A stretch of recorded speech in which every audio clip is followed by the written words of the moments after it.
Ассаламу алейкум достор, сиздер менен Курут Трейд. Бүгүн биз сиздер менен бул жакта валютный паралардан 1-2 сделка ачабыз да, жана ошондой эле мен Форекстеги позицияларымды көрсөтүп кетем.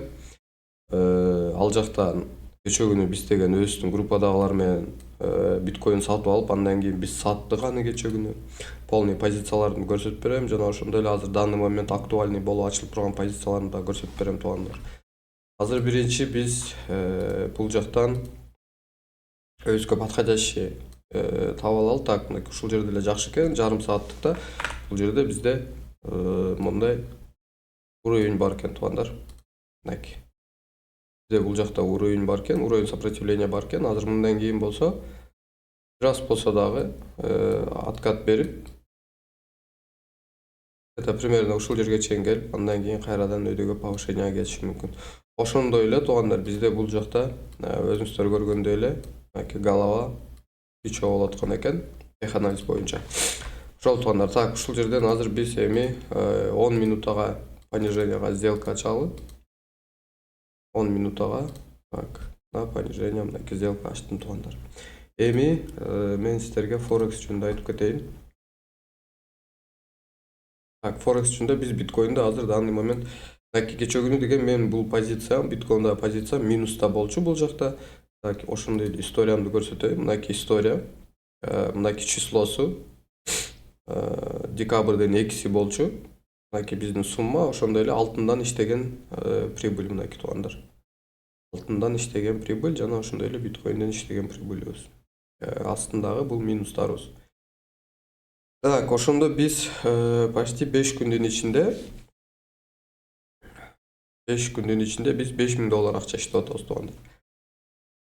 Азыр мен бул жакта менде мынакей эфириумдан ушундай эле биткоинде позициям турат. Бары покупка. Азыр биз только покупка кылып атабыз туугандар. Мынакей эфириумду биз 2738ден 37ден алган экенбиз туугандар. Так, бул жака индикатор койсок, CoinMarketCap'те общий элдердин трейдерлардын настроениясы өтө катуу страхта турат. Ушундай моментте биз өзүн негизи сатып алабыз туугандар. Биткоинда, так, азыр мен силерге көрсөтүп берейин, это трейдинг вьюда. Мынакей биткоинда туугандар голова плечо болуп атат. Мынакей плечо, голова, плечо. Бул плечо, голова плечону эсептей турган болсок, бул часовой график.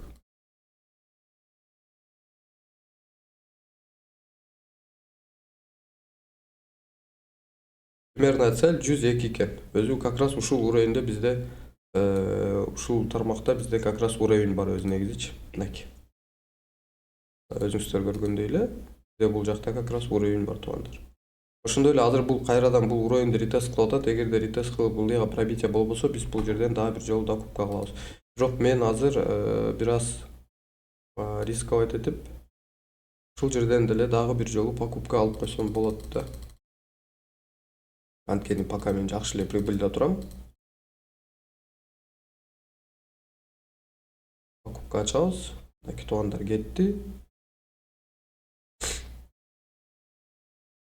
Караңыздар туугандар, бул жер мындай болуп атат да. Мынакей биз историябыз боюнча биткоинда биз мынакей цена открытия 84247. Бул где-то примерно 84247. Мынакей ушул жер экен туугандар.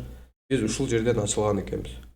Ушул жерден ачылып, мынакей дата закрытия, цена закрытия 87518. Биз 87000ден где-то примерно ушул жерден алган экенбиз да. Ушул жерлерден алган экенбиз. Бул жер мындай да туугандар, мынакей кечээ күнү мисалы бул жерден, азыр бул жерден мисалы мен азыр позиция ачкандан коркпойм да, анткени мен ылдыйга түшө турган болсом, мен бул жактан дагы оккупайт эткенге менде возможность бар. Бирок ошондой эле кечээ күнү бул жерден алгандарды, азыр биткоин ылдыйга кете турган болсо, бул жактан алгандарды кечээ күнү көпчүлүк трейдерди бүгүн шышып барат туугандар. Ошондуктан кечки саат 8'di күтөбүз. Американын открытиясын күтөбүз. Америка ачылгандан кийин дальше кандай болот экенин карайбыз.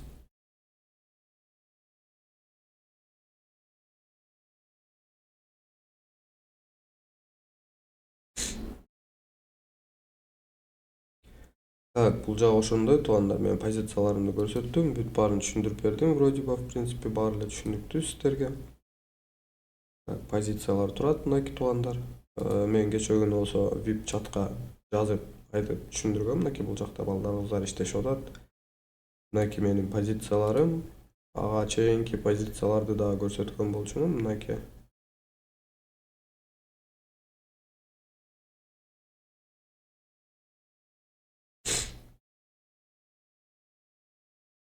Үстү жагынан кетип калды окшойт туугандар. Ошол, так, биздин кечээкү позициялар ушулар туугандар.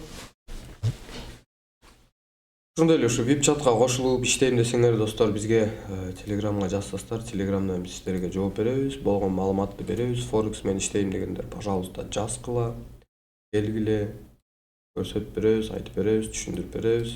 Так, бул жагыбыз 5 минутта убактыбыз калыптыр. Жакшы эле жерден өтө идеальный моменттен алган окшойбуз туугандар.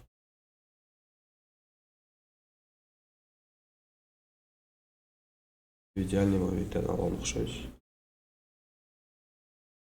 Бирок 5 минуткада өтө чоң баягындай боковик болуп келатат да. Накопление болуп атат.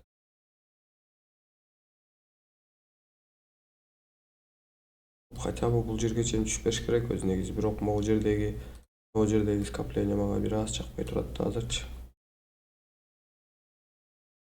Хотя бы бизге ушул жерлерге чейин түшүп бериш керек да, мынакей примерно цель ушул мышка. Ушул мышка же ушул жерде. Бул жерге жеткенден кийин бир аз отскок бериши мүмкүн, анткени бул жакта бизде локальный кичинекей уровень бар экен. Сиздерге отмечать этип берейин. Жана ошондой эле жерде да бар экен. Ушул жерлерден отскок берип, бир кандайдыр бир боковиктен өйдөгө чыгып кетиши мүмкүн да. Көптөн бери скопление болуп, накопление болуп чогулуп аткан экен өзү негизи. Глобальный таймфрейм, чоң таймфреймдерге алып өтө турган болсок, бизде бул жакта теханализ боюнча расширяющий клин болуп атат. Расширяющий клиндердин 70% бул өйдөгө чыгат. Бул өйдөгө чыгат туугандар.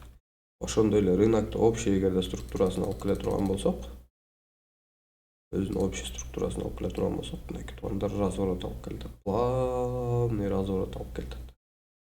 Эгерде бул уже көпчүлүккө көп убакытка кое турган болсокчу, 1 саатка кое турган болсок.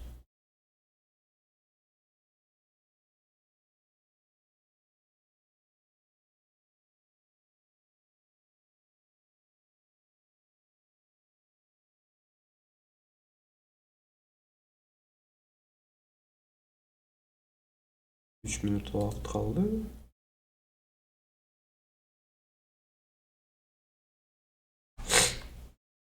Туугандар, Форекстин эмнеси жакшы? Мен сиздерге дагы бир жолу айтып кетейин, достор. Форексте иштесеңиздер, сиздер мондой болуп риск кылбайсыздар. Мисалы, биз $50 менен тиги Форексти ача турган болсок, эгерде биздин балансыбыз $10 же $15 минуска кетип бараткан болсо, биз колубуз менен ошону жаап койсок болот.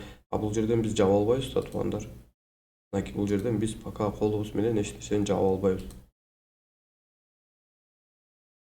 Ошондой эле прибыльга кетип баратканда дагы, мисалы, $100 менен позиция ача турган болсоңор, эгерде позиция силер ойлогон жакка кетип берип, силерге ошол момент эле 10, 20, $30 прибыль берип аткан болсо, сиздер сразу моментально сделканы жаап койсоңуздар болот ошол прибыль менен чогуу. Анткени сиздер дальнейшем билбейсиздер, бул деген рынок, кийинки дальнейший кете турган структурасын сиздер билбейсиздер. Ошондуктан эгерде Форекске өтүп ушундай торговля кыла турган болсоңуздар, ошол нерсе өзүңүздөр үчүн более безопасныйраак болот, достор.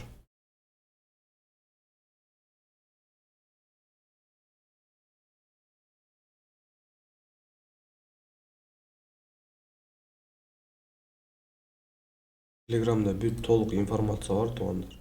Ошондой эле мынакей Форекс каналы бар отдельный. Форекс каналы бар, туугандар, бизде отдельный. Мен ликвидность бүт баарын түшүндүрүп берем, бул жакта айтып берем. Ликвидность деген эмне, позицияны кандай ачыш керек, take profit, stop loss бүт баарын айтып түшүндүрүп көрсөтүп беребиз, туугандар.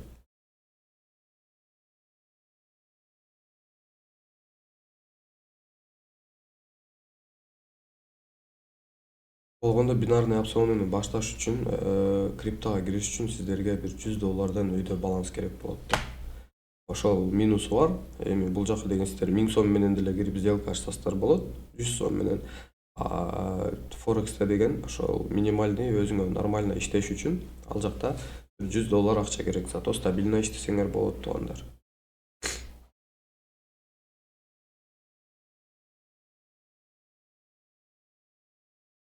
50 секунд вакыт калды бизде.